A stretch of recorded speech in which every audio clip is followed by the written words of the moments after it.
Alors, je vais vous parler du cinéma et de la musique. Je suis à la fois amateur de cinéma et de musique. Et j'ai déjà signalé, ou je crois l'avoir fait, le comportement très bizarre des gens qui vont au cinéma aujourd'hui et qui se lèvent dès que dès que le film est terminé au niveau des dialogues, je dirais, alors qu'il va continuer pendant 3-4 minutes au niveau du générique et de la musique surtout. Et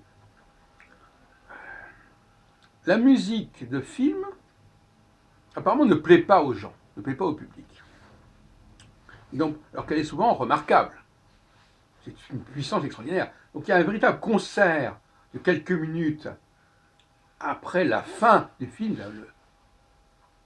que la plupart des gens ne veulent absolument pas entendre. Alors qu'il est, en même temps, on fait passer bien sûr le casting, etc. Mais cette musique, ils ne la veulent pas entendre. Pourquoi? Parce que c'est une musique contemporaine. C'est pas la musique de variété. Et jusqu'à une certaine époque, cette musique contemporaine cohabitait harmonieusement avec le cinéma. Et moi-même, j'ai pris connaissance de la musique contemporaine dans mon jeune âge en allant au cinéma. Et en ma musique, qui est une musique qui pourrait effectivement être une musique de film. Mais autrefois, la musique de film, c'était la musique qu'on entendait pendant le film. Et maintenant, c'est aussi la musique qui se joue à la fin du film. Et on se demande qui va l'écouter, en tout cas en France, mais c'est assez pathétique.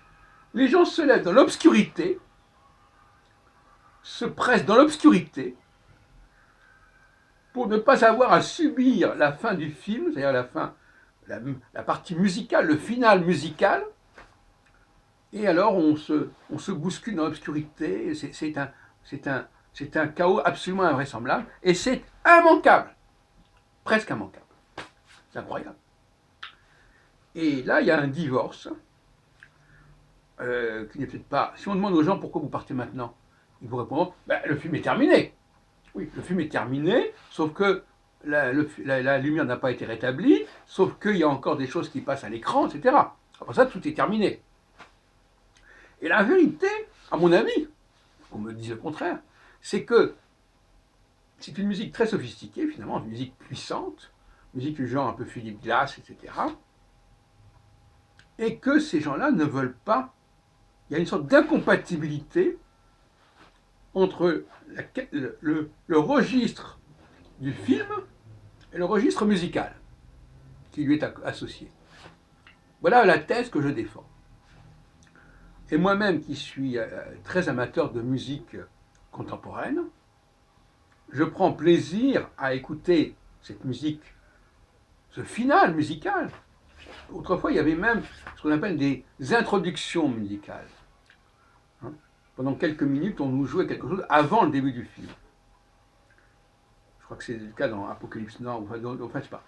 Eh bien, là, il y a un final musical qui est commandé, qui est payé par la production, et qui est rejeté par le public français. Alors, je n'ai pas vérifié comment ça se passait à l'étranger, ou même en dehors de Paris. En tout cas, à Paris, les gens se sont ligués par un acte de rejet, pour se lever alors qu'il fait nuit, alors que c'est encore pas allumé, pour ne pas avoir à subir cette musique contemporaine.